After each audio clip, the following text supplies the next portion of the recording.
नमस्कार, good evening. बहुत स्वागत है आप सबका। आपके साथ मैं पुनीत पाठक हूं और आप देख रहे हैं खबरों का महाबुलेटिन न्यूज डिकोड, जहां मिलती है आपको खबर A to Z। तो शुरुआत करते हैं आज के सिलसिले की। देखते हैं आज का न्यूज डिकोड।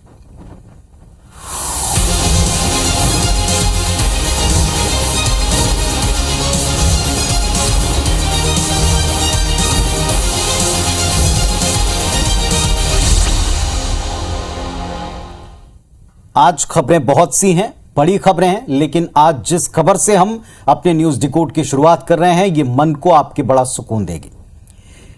पशुओं और इंसानों के बीच का प्रेम बयां करती कुछ तस्वीरों ने आज सारे देश का ध्यान खींचा। खबर आई द्वारका से, जहां 25 गायों के मालिक ने उन्हें द्वारकाधीश के दर्शन कराए, वो भी आधी रात को।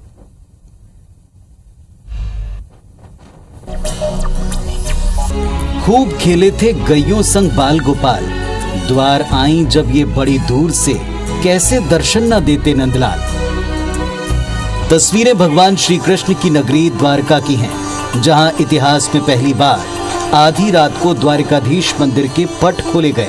मंदिर के गेट किसी वीआईपी के लिए नहीं, बल्कि 25 गायों के लिए खोले गए। सभी गायें अपने मालिक के साथ 450 किलोमीटर की पैदल यात्रा कर गुजरात के कच्छ से द्वारका पहुंची। दरअसल कच्छ में रहने वाले महादेव देसाई की 25 गायें पिछले 2 महीने से लंपी वायरस से ग्रसित थी। इस बीच महादेव ने भगवान द्वारिकाधीश से मन्नत मांगी कि अगर उनकी गायें ठीक हो गईं, तो वो सभी गायों के साथ द्वारका दर्शन करने आएंगे। इधर मंदिर प्रशासन के लिए चुनौती गायों की मंदिर में एंट्री थी, क्योंकि दिन भर भक्तों का तांता रहता है। ऐसे में प्रशासन ने गायों के दर्शन के लिए आधी रात पट खोले। तो ये तस्वीरें ही अपने आप में बड़ी आनंददायक हैं, लेकिन फिर भी इन तस्वीरों के आनंद को जरा हम समझने की कोशिश करें तो ये तस्वीरें एक ऐसी जगह से हैं जहां धर्म बसता है। धर्म शब्द संस्कृत के ध्री से उद्धृत है, जिसका अर्थ होता है धारण करना, जो हमारे कर्तव्यों और व्यवहारों को निर्देशित करता है। धर्म हमारे विचारों को स्वच्छंद बनाता है। अमीर गरीब जात पात मनुष्य पशु में भेद नहीं सिखाता। धर्म से सिंचित अवधारणा समय की सीमा से परे होती। धर्म का कपाट सबके लिए समान है और सबके लिए खुला है। इसीलिए जब धर्म आस्था और श्रद्धा से जुड़ता है तो सबको एक ही भाव से देखता है, और यही भाव हमें द्वारका में इन तस्वीरों में देखने को मिला, जब गायों के सही सलामत होने के बाद उनको दर्शन देने के लिए द्वारिकाधीश के द्वार आधी रात को खोले गए, किसी वीआईपी के लिए नहीं। चलिए, अब जैसा हमने शुरुआत में कहा था कि आज काफी बड़ी खबरें हैं, और इनमें ऐसी खबरें हैं जो बड़े विवादों को जन्म आगे दे सकती हैं। दिल्ली के ऐतिहासिक जामा मस्जिद में महिलाएं अकेले दाखिल नहीं हो सकती, ये आदेश मस्जिद के बाहर चस्पा किया गया। हालांकि इस फैसले का विरोध हुआ। सहारनपुर में देवबंद के उलेमा ने भी एक अपनी मंशा जाहिर की। मुसलमानों के जन्मदिन मनाने, सेलिब्रेट करने पर सवाल उठाए। धार्मिक कट्टरता को जाहिर करते 2 फैसले आज सुर्खियों में रहे। एक और दिल्ली की जामा मस्जिद में महिलाओं के अकेले दाखिल होने पर बैन लगा दिया गया, तो दूसरी ओर सहारनपुर में देवबंद के उलेमा मुफ्ती असद कासमी ने मुसलमानों के जन्मदिन मनाने को गलत बताया, जिसने एक नई बहस को छेड़ दिया। जामा मस्जिद में अकेली लड़कियों की एंट्री पर बैन के पीछे पीआरओ ने तर्क दिया कि लड़कियां यहां आकर लड़कों को वक्त देती हैं, उनके साथ मुलाकातें और गलत हरकतें करती हैं। ये किसी भी धर्म स्थल के लिए मुनासिब नहीं। इस फैसले को वीएचपी ने महिला विरोधी बताया। वहीं दिल्ली महिला आयोग ने इसे लेकर जामा मस्जिद को नोटिस जारी किया है। इधर सहारनपुर में देवबंद के उलेमा मुफ्ती असद कासमी ने मुसलमानों के जन्मदिन मनाने को गलत करार दिया। उनका कहना है कि कुरान, इस्लाम, शरीयत और हदीस में जन्मदिन मनाने का कोई जिक्र नहीं है। ये तो ईसाइयों की परंपरा है, जिसकी नकल करने से मुसलमानों को बचना चाहिए। वैसे तो ये दौर ही ऐसा है कि इसमें कई ऐसे फैसले, कई ऐसी बातें हैं जिनको लेकर विवाद की स्थिति बनती है और बन भी रही है, लेकिन ऐसा पहली दफा भी नहीं हुआ। मुस्लिम वर्ग से जुड़ी धार्मिक संस्थाओं के कई फतवे अक्सर सुर्खियों में रहे। जरा हम इसको भी डिकोड करते हैं, इस पूरे मामले को। इस बार जो फैसला हुआ है, इसमें क्या खास है? हाल ही में ग्रेटर नोएडा के उलेमाओं का फैसला था कि जिस निकाह में आतिशबाजी होगी, डीजे बजेगा, फिल्मी गाने बजेंगे, उनकी शादियों में कोई उलेमा, कोई मौलवी निकाह पढ़ने नहीं जाएगा। इस फैसले का देवबंद उलेमा मुफ्ती असद कासमी ने भी समर्थन किया। हालांकि धार्मिक कट्टरता से जुड़े इस तरह के फैसले अक्सर बदलते दौर में मुस्लिम समाज के लोगों को भी गले नहीं उतरते, रास नहीं आते, विरोध होता है, वापस लेने पड़ते हैं। ईरान में हिजाब के खिलाफ एक आंदोलन हो रहा है, सारी दुनिया देख रही है। कतर में फुटबॉल मैच के दौरान महिलाओं के लिए निर्धारित ड्रेस कोड का विरोध किया जा रहा है, सारी दुनिया देख रही है।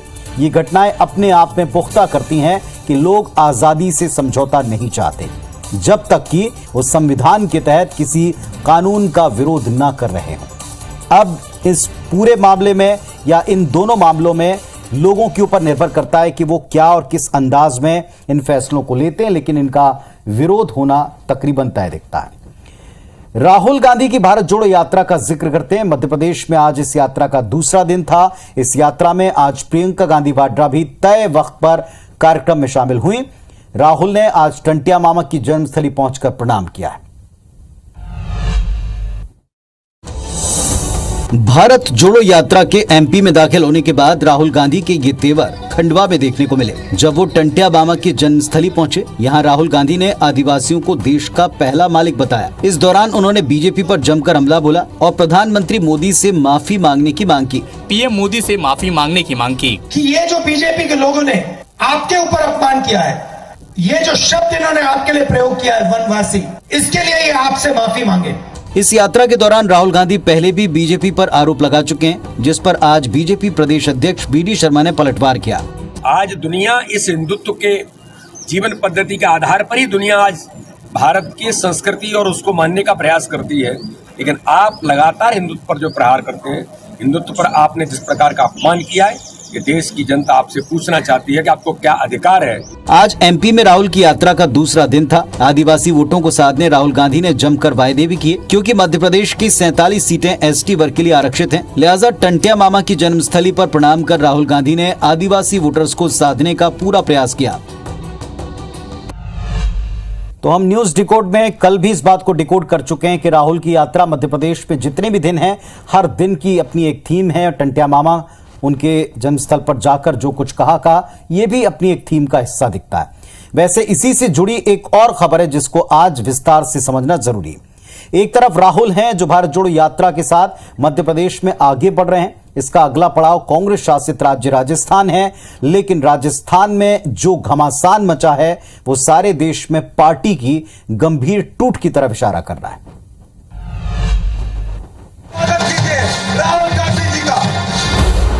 तो भारत जोड़ो यात्रा के तौर पर राहुल के पार्टी को रिवाइव करने का प्रयास एक तरफ है, तो दूसरी तरफ राजस्थान में पार्टी का भीतरी घमासान अब चरम पर पहुंचता दिख रहा है। सीएम अशोक गहलोत ने सचिन पायलट पर सबसे गंभीर आरोप लगा दिया। गहलोत ने कहा कि हम पायलट को कैसे सीएम बना सकते हैं, जिस आदमी के पास 10 विधायकों का सपोर्ट भी नहीं, जिसने बगावत की हो, उसे लोग कैसे स्वीकार करेंगे। गहलोत यहीं नहीं रुके, कहा कि जिसके कारण हम 34 दिन होटल में बैठे रहे और ये सरकार गिराने का प्रयास करते रहे। एक न्यूज चैनल के इंटरव्यू के दौरान गहलोत ने कहा कि आज भी सीएम मैं ही हूं और आलाकमान की तरफ से पद छोड़ने का कोई संकेत नहीं है। कुल मिलाकर इस बयान से साबित हुआ कि राजस्थान में संकट टला नहीं है। इस पूरे सियासी ड्रामे, पूरे सियासी संग्राम की जड़ में क्या क्या छिपा है, इसको डिकोड आज करते हैं। दरअसल इस पूरे झगड़े के पीछे राजस्थान में सीएम की कुर्सी और उससे जुड़ा कथित 50-50 फॉर्मूला बताया जाता है। 25 सितंबर को राजस्थान में ऐसा पहली बार हुआ जब कांग्रेस हाईकमान के आदेश के बावजूद मुख्यमंत्री पर फैसला करने का अधिकार हाईकमान को देने का प्रस्ताव पास नहीं हुआ। सीएम गहलोत कांग्रेस अध्यक्ष पद के लिए नामांकन भरने दिल्ली में थे और हाईकमान की पसंद वाले सचिन पायलट सीएम पद संभालते, ये सबको तय लग रहा था। लेकिन तभी गहलोत खेमे के 92 विधायकों ने विधायक दल की बैठक से अलग उसी वक्त मंत्री शांति धारीवाल के यहां एक सीक्रेट मीटिंग की थी, जो सामने आ गई। एक साथ विधानसभा अध्यक्ष सीपी जोशी के घर जाकर सबने इस्तीफा भी दे दिया। बाद में फिर वो 28 तारीख भी देश ने देखी, जहां मुख्यमंत्री अशोक गहलोत सोनिया गांधी से मुलाकात करने पहुंचे, दिल्ली गए, बगावत पर माफी मांगी और इसके बाद अध्यक्ष पद की रेस से खुद वो बाहर हो गए। कांग्रेस को नया अध्यक्ष मिलते ही माना जा रहा था कि राजस्थान में बड़ा फैसला इस मुद्दे पर होगा, लेकिन अब तक ऐसा नहीं हुआ और ये झगड़ा अब भी बरकरार है। कुल मिलाकर हम ये कह सकते हैं कि कांग्रेस पार्टी में हमेशा एक जो बात कही जाती है कि अनिर्णय या फैसलों को टालने की प्रवृत्ति ने पार्टी को नुकसान पहुंचाया है। इस मामले में भी ये झगड़ा जब यात्रा के स्वागत के लिए तय करना है तारीखें, रूट, तब खुलकर सामने आए। सबसे अहम आज एक मसला छत्तीसगढ़ का, जिस पर सरकार ने बड़ा स्टेप उठाया, उसकी बात अब करते हैं। छत्तीसगढ़ में आदिवासी आरक्षण में कटौती पर आदिवासी समाज और बीजेपी लगातार सरकार को घेर रही है, प्रदर्शन करी, और इसी बीच भूपेश कैबिनेट ने इस पर बड़ा फैसला किया। छत्तीसगढ़ सरकार ने इस वक्त के सबसे बड़े सियासी मुद्दे आरक्षण पर बड़ा फैसला किया। कैबिनेट ने न सिर्फ एसटी वर्ग के लिए 32% आरक्षण को मंजूरी दे दी, बल्कि एससी के लिए 13%, ओबीसी के लिए 27% और ईडब्ल्यूएस के लिए 4% आरक्षण का प्रस्ताव पास कर दिया। रमन सिंह जी सच में 2004 से 3 से लेके 12 तक के आरक्षण लागू नहीं किया था, और किया तो हाईकोर्ट में टिक नहीं पाया। हम लोग आरक्षण के लिए विशेष सत्र बुला रहे हैं। इतनी जिसकी संख्या उसके आधार पर आरक्षण उसका अधिकार बनता है, हम उसी आधार पे ये विधेयक ला रहे हैं। इसके अलावा छत्तीसगढ़ सरकार ने आरक्षण पर फैसले को अमल में लाने 1 और 2 दिसंबर को विधानसभा का विशेष सत्र बुलाया है। इधर बीजेपी नेता कैबिनेट के फैसले को भाजपा के प्रदर्शनों के दबाव का नतीजा बता रहे हैं। भारतीय जनता पार्टी पूरी तरीके से विरोध करती हुई सड़क पे उतरी है, प्रत्यक्ष रूप से विरोध का सामना करना पड़ रहा है, तो ऐसी चौतरफा दबाव को चलते सरकार मजबूर हुई है। वैसे सरकार ने वही कदम उठाया जिसकी उम्मीद की जा रही थी, और इसी के साथ भूपेश सरकार ने विपक्ष से एक बड़ा मुद्दा छीनने का प्रयास किया, जिस पर वो आंदोलित था। लेकिन क्या इतना पर्याप्त है? क्या भविष्य इस फैसले का है? इसका अमल में आना किन बातों पर निर्भर करेगा? इन सबको आज डिकोड करना आवश्यक है। पहली बात यह है कि फैसला फिलहाल विपक्ष के हमले की धार को तो कम कर ही रहा है। दूसरा, सरकार ने पहले इस पर विशेष सत्र बुला लिया है। अगर विपक्ष वहां सपोर्ट नहीं करेगा तो ये उनके लिए बड़ा जोखिम हो सकता है, जिसका आसार फिलहाल कम दिखता है।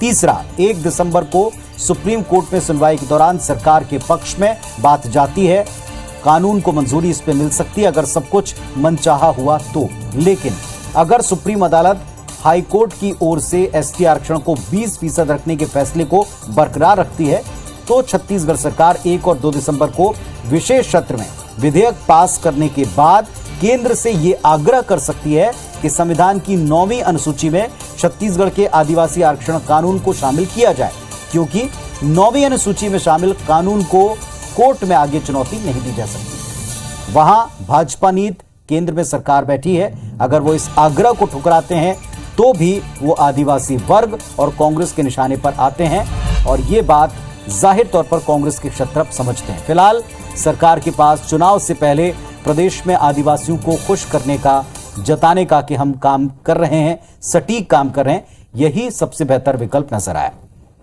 अब चलते हैं मध्य प्रदेश में एक बयान की तरफ। बीजेपी की सांसद प्रज्ञा सिंह ठाकुर कुछ बोले हैं और उस पर विवाद ना हो, ऐसा हो नहीं सकता। अब की बार उनका बयान लव जिहाद पर आया, देखें आप।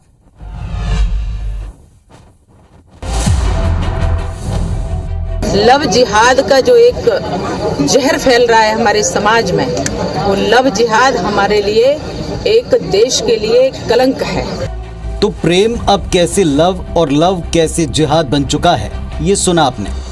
बयान देने वाली इन शख्सियत को भी आप पहचान गए होंगे। ये हैं भोपाल से भाजपा सांसद साध्वी प्रज्ञा सिंह ठाकुर, जिनके बयान अक्सर विवादों को हवा देते हैं। साध्वी प्रज्ञा सिंह ठाकुर यहीं नहीं रुकी, उन्होंने मुद्दे पर कांग्रेस और राजस्थान के सीएम अशोक गहलोत को भी घेरा।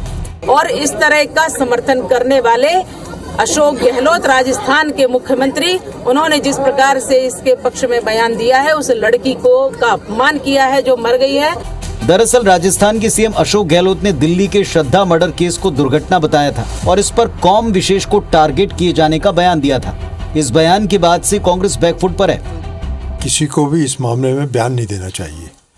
कानून अपना काम कर रहा है, पुलिस अपना काम कर रही है।